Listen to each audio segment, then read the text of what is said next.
আসসালামু আলাইকুম, কেমন আছেন সবাই? আশা করি সবাই অনেক ভালো আছেন। আলহামদুলিল্লাহ, আপনাদের সকলের দোয়ায় আমি অনেক ভালো আছি। তো আজকে আমরা প্ল্যান করি বাফে খেতে যাব। তো যেমন চিন্তা তেমন কাজ, আমরা চলে এলাম দা গোল্ডেন স্পুনে। গোল্ডেন স্পুনে আসার মেন কারণ আমাদের এর আগেও গোল্ডেন স্পুনে বাফে খাওয়ার এক্সপিরিয়েন্স আছে, তো সেই কারণে চলে এসেছি। স্যাম, তুমি কি খাবা? যে পুডিং কেন আসছি যে 50টা পুডিং খাবো, 50টা 50টা খাইতে পারবা? 50টা খাবো। ঠিক আছে, ভিডিও কিন্তু সাক্ষী থাকবে। হ্যাঁ, 50টা খাবো আজকে। ঠিক আছে। দ্য গোল্ডেন স্পুনে প্রতিদিন বাফের আয়োজন থাকে। তো আমরা যেহেতু শুক্রবার এসেছি, শুক্রবার ওনাদের স্পেশাল থাকে। রেগুলার ডেতে ওনারা 1250 টাকা করে পার পার্সন রাখে, আর ফ্রাইডেতে ওনারা 1300 টাকা করে পার পার্সন রাখেন। আমরা ওনাদের সাথে আসার আগেই কন্ট্যাক্ট করে এসেছিলাম, তো তখন ওনারা বলেছে 1250 করেই রাখবে।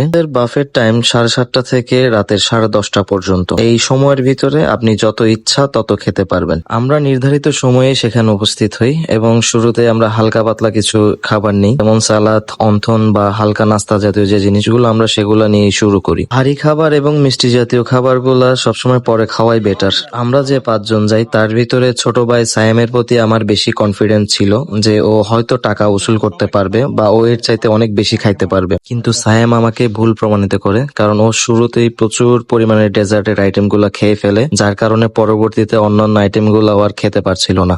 দ্য গোল্ডেন স্পুনে ভালো লাগার সবচাইতে প্রধান এবং মূল কারণটাই হচ্ছে এখানে ক্রাউড কম থাকে বা এখানকার পরিবেশ স্পেসটা যথেষ্ট ভালো। কিছু কিছু মানুষ বাফেতে গিয়ে প্রচুর পরিমাণে খাবার নেয়, পরবর্তীতে সেই খাবারগুলো খেতে না পারলেও নষ্ট করে, যেটা মোটেও উচিত নয়। টাকা উসুল করার নেশায় আসলে এই ধরনের খাবার অপচয় জিনিসটা মোটেও ঠিক না। এখানে একটা কোরাল মাছ ছিল, তো কোরাল মাছটার টেস্ট আলহামদুলিল্লাহ অনেক ভালো ছিল।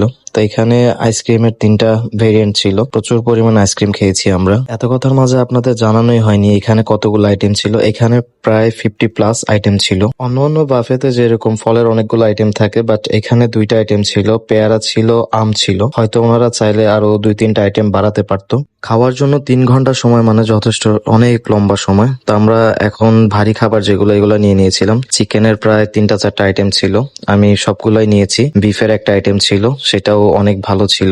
মাটনের একটা আইটেম ছিল, সেটাও আমার কাছে অনেক ভালো লেগেছে। সবশেষে ডেজার্টের যে আইটেম গুলো ছিল আমি প্রত্যেকটা আইটেম থেকে নিয়ে নিয়ে খেয়েছি। তবে আমি সবচাইতে বেশি খেয়েছি আইসক্রিম গুলা। 4বার কি 5বার হবে আমি আইসক্রিম এনেছি এবং প্রচুর খেয়েছি। আমরা শুরু থেকে একদম শেষ পর্যন্ত মানে রাতে 10:30 পর্যন্ত খাবার খেয়েছি। আশা করি আমাদের টাকা উসুল হয়েছে। বন্ধু ইমন 20 মিনিট বাকি থাকার পরেও চিন্তা করছিল কি খাওয়া যায়, কোন জিনিসটা খেলে আসলে বেশি খেতে পারবেন বা কোন জিনিসটা খাওয়া যাবে। হাতে আরো 20 মিনিট সময় ছিল ওর। তবে আমাদের 5 জনের ভিতরে ওই সর্বোচ্চ সবচাইতে বেশি খাবার খেয়েছে এবং আমরা পরবর্তীতে বিল পরিশোধ করে চলে আসি।